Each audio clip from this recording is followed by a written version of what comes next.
Vida y trayectoria del evangelista Luis Urbáez. Recopilación de testimonios. Libro Marcados por la unción. Por Samuel Santana. Libro El legendario Urbáez. Por Juan Ramón de los Santos. Y testimonios de varios ministros fuera de los libros ya mencionados. Nacimiento según Samuel Santana. Luis Ernesto Urbáez se crió en la calle Cuba, sector de San Carlos. Era un hombre bajito, llenito y de ojos muy vivos. Su rostro siempre fresco le permitía disimular los años. En su juventud se dedicó a la vida de delincuencia. Apenas aprendió a leer y escribir. Se desplazaba por los mercados y las plazas principales delinquiendo. Era carterista de mano fina. Se trata de una maniobra que requería de mucha habilidad, destreza y rapidez en las manos. Pero Urbáez se había entrenado en esto. Para lograr su objetivo se movía en lugares donde concurrían muchas personas. A su condición de carterista se sumaba también la de mediante. Esta es una práctica a través de la cual el delincuente desarrolla la habilidad de intercambiar barajas o monedas de forma tal que confunde al apostador. Quien hace este truco anda acompañado de alguien que hace el papel de apostador. Y esto para atraer a otros jugadores. El mercado modelo y las inmediaciones del estadio de la Normal eran los lugares escogidos por Urbáez. Se trata de espacios donde populaba esa delincuencia perversa. En el mercado sus víctimas eran los campesinos que traían provisiones a la capital. Y en el estadio engatusaba a jóvenes deportistas incautos. Su habilidad le permitía contar el dinero y hacerles creer a las gentes que estaba completo. Luis 2009 dice que los demonios lo usaban en esto. Siempre es común en Santo Domingo ponerle un sobrenombre al delincuente. El de Urbáez era la puya. Esto respondía a una condición inherente a su carácter y estilo de vida. Portaba siempre un cuchillo escondido en su cuerpo. No medía palabras para sacarlo y arremeter contra quien afectara sus intereses o le importunara. Sin temor alguno se enfrentó a la policía en muchas de las ocasiones en que intentaron apresarlo por el cúmulo de quejas presentadas por sus víctimas. Donatilo, 2010, cuenta que algunos años después y en el apogeo de su ministerio, llegó a predicar en el estacionamiento frontal del Palacio de la Policía Nacional de Santo Domingo. Al contar su testimonio ante las autoridades y los presentes, expresó lo siguiente: ustedes bien saben que aquí me trajeron muchas veces con las manos esposadas. Pero ya ven que Jesús transformó mi vida. José, 2010, recuerda conversar con Urbáez en el momento en que acababa de escaparse de una cárcel. Él llegó a la casa del pastor Roberto Santos, quien trabajó con los templos bíblicos en Barahona y Cabral y que fue además fundador de obras para el Ejército de Salvación en Estados Unidos. Él le pidió una colaboración para comprar un megáfono. El Espíritu Santo nos convenció y le dimos la primera ofrenda para que pudiese comprar su equipo para predicar. Llevaba un estilo de vida dedicado a los placeres. Pasaba noches enteras y fines de semana frecuentando bares, burdeles y centros de bebidas alcohólicas. Luis, 2009, dice que era lo normal en la época. Para nosotros era común andar bebiendo, parrandeando y buscando mujeres en las cantinas. Satisfacía sus apetencias con los recursos conseguidos con la estafa y los trucos. Su vestir era impecable, amaba el lujo y las cosas finas, condición que le siguió a lo largo de su existencia. Conversión según Samuel Santana. Urbáez se convirtió el evangelio en una de las noches en que el evangelista David García estuvo ministrando en la ciudad de Santo Domingo. Aparte del impacto de Dios en la nación, esa jornada de fe captó a muchos jóvenes. Luis 2010. Más tarde en sus prédicas solía concentrarse más en relatar cómo fue que llegó a los pies de Cristo. El martilleo constante del Espíritu Santo fue haciendo nicho en su corazón fiero y duro. Parado en la plataforma describía la forma en que Dios lo fue trabajando. Un día escuchaba a un predicador hablar de Jesús en un programa de radio. Yo empecé a temblar y a sentir deseo de llorar. Me pregunté a mí mismo cómo era posible que estuviera en esa condición. Empezó a congregarse en la iglesia de la Cruzada, ubicada en la calle Ravelo No. 150. La iglesia trasladó a la calle Doctor Betances. Hoy lo que existe allí es una tienda de venta de repuestos de computadoras. La iglesia tenía unos 100 miembros y su pastor era el puertorriqueño Francisco Astacio. Como forma de ayudarle en su nueva vida, unos hermanos propietarios de una cafetería ubicada a pocos metros de la congregación le dieron trabajo. La gente allí aún lo recuerda como un joven alegre, dinámico y risueño que amaba hacerles chistes a los clientes. Sed de Dios. Después de su conversión, Urbáez abrigó un solo objetivo y pasión en su vida: llenarse de la presencia de Dios. Quienes le conocieron bien testifican que pasaba días y noches metido en la iglesia y en lugares de retiro orando, ayunando, vigilando y leyendo la Biblia. Juan, 2009, dice que de vez en cuando lo veía salir en la tarde y dirigirse a una bodega ubicada en la misma Ravelo, donde compraba un pan y un centavo de azúcar blanca. Empezó a ayunar y a buscar a Dios de tal manera que parecía que el mundo para él no existía. Él creía en el poder del ayuno y de la oración. Una vez se encerró en la casa de un pastor y le dijo que saldría de allí solo cuando el ministro regresara de un viaje de unos días. El closet era uno de los lugares de oración favoritos para él. Le gustaba la soledad. En sus prolongados encierros escuchaba música suave de adoración y de ministración. Esta búsqueda desesperada de la presencia de Dios tuvo su inspiración vigorosa en lo que él había visto durante las ministraciones de David García y Jaime Cardona.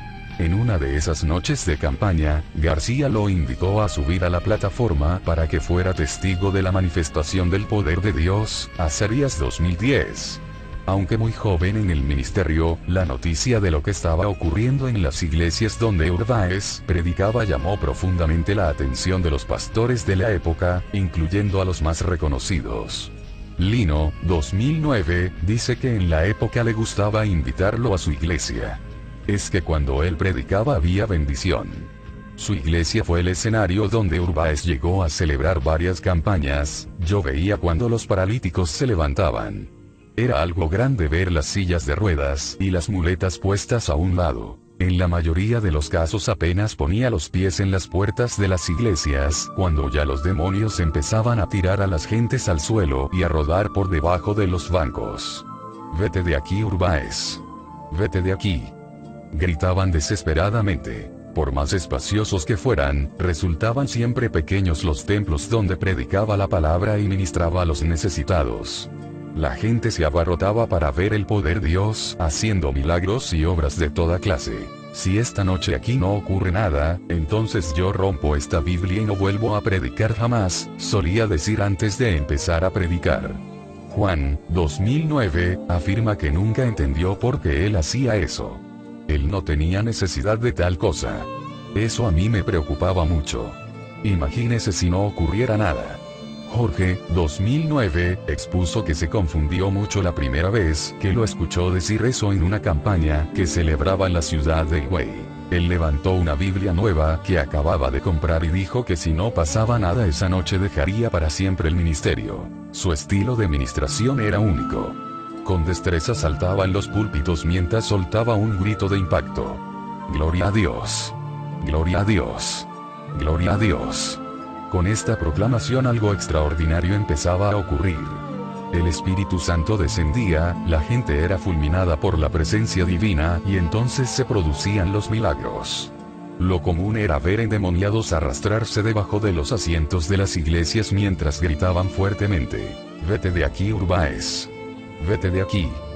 En la comunidad de Los Mina, un domingo en la tarde celebraba el cierre de una campaña. Pero el sol golpeaba fuertemente a la multitud. Al subir a la plataforma miró al cielo y dijo: Señor, ¿cómo es posible que tu pueblo esté siendo fatigado por este sol? Nicolás 2009. De repente una nube los envolvió hasta llegar la noche. Muchos de los participantes en sus campañas y cultos afirman además que en varias ocasiones en que la lluvia amenazaba él oraba y el agua caía excepto donde el pueblo estaba reunido escuchando la palabra. Osvaldo, 2009, lamente que en esa época no se usaran cámaras como hoy en las campañas. Un escenario donde se registraron varios milagros y manifestación del poder de Dios en la Iglesia Evangélica Pentecostal Getsemaní en la calle 30 de marzo y donde pastoreaba el reverendo Luis Suazo. Georgina, 2010, recuerda cómo una joven saltó del banco tan pronto Urbáez pasó por su lado cuando se dirigía a la plataforma. Fulminada por la unción empezó a rodar por el piso y a dar gritos estremecedores. Esa noche fue liberada de sus ataques demoníacos a través de la oración de Urbáez. Una madre llegó a la iglesia con un hijo muy enfermo. Cuando pasó al frente para que el evangelista orara por la criatura, ella cayó víctima de unos demonios, que hacían que se revolcara y pronunciara cosas terribles. Tras la oración quedó completamente libre esa noche. Un padre llegó a la campaña con un hijo ciego. Cuando Urbáez le puso las manos en la cara, el niño no solo empezó a ver, sino que notaron que tenía dos pupilas negras y brillosas recién creadas. En otra ocasión un adolescente no cesaba de arrojar tierra al aire. Su burla permanente llamó la atención de Urbáez.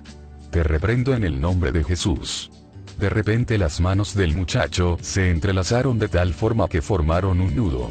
Asustado por no tener control sobre su cuerpo, se entregó a Jesús prometiendo no volver a burlarse de las cosas del Señor.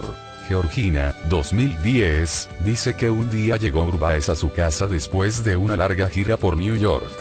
Por una irritación en mi garganta tenía problemas para hablar. Él oró por mí y fui sanada hasta el día de hoy. Es que él tenía una unción que lo seguía por todas partes. Sus prédicas no eran largas ni profundas.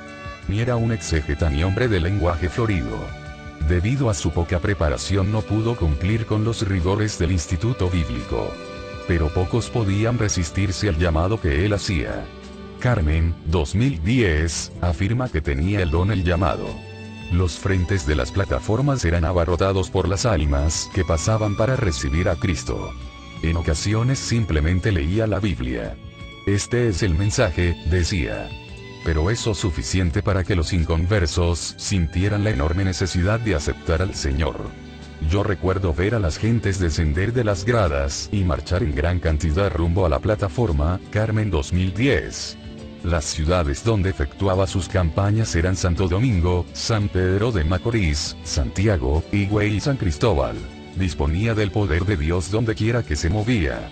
Osvaldo, 2009, considera que esto se debía a que vivía bajo una unción permanente. Llegó a una casa y encontró a una señora con la cara llena de úlceras. Él golpeó ambas mejillas y la enfermedad desapareció. La Normal. En el 1966, inició la celebración de una campaña en el Estadio de La Normal, Santo Domingo. Esta actividad fue programada solo para 2 semanas. Sin embargo, al llegar el último día buscó la opinión del pueblo. Con entusiasmo desbordante la multitud respondió de manera positiva. Las gentes no querían que parara lo que consideraban como una gran fiesta espiritual. Carmen, 2010, sostiene que el pueblo estaba anhelante de actividades de esta naturaleza. Todavía estaban bajo los efectos del impacto que produjeron los predicadores David García y Jaime Cardona. La decisión de seguir la campaña no fue del agrado de todos. Algunos pastores se molestaron, pues esto implicaba mantener cerradas las puertas de las iglesias por mucho más tiempo. Pero Urbáez siguió predicando allí durante 45 días. A un lado de la plataforma los sugieres iban arrumbando las muletas, los bastones y las sillas de ruedas. Había paralíticos que por el tiempo postrado, les resultaba difícil creer que el milagro estaba hecho. Urbáez los tomaba de las manos y los ayudaba a superar el temor y el entumecimiento del cuerpo. Ante el grito de la multitud y el gozo, los enfermos se paseaban por toda la plataforma exhibiendo lo que Dios había hecho. Los sanados de ceguera, cáncer, dolores y parálisis testificaban ante el pueblo sobre la obra del Señor. Juan, 2009, recuerda a una señora que llegó en condiciones delicadas. Él oró por ella y ordenó a la enfermedad salir de su cuerpo.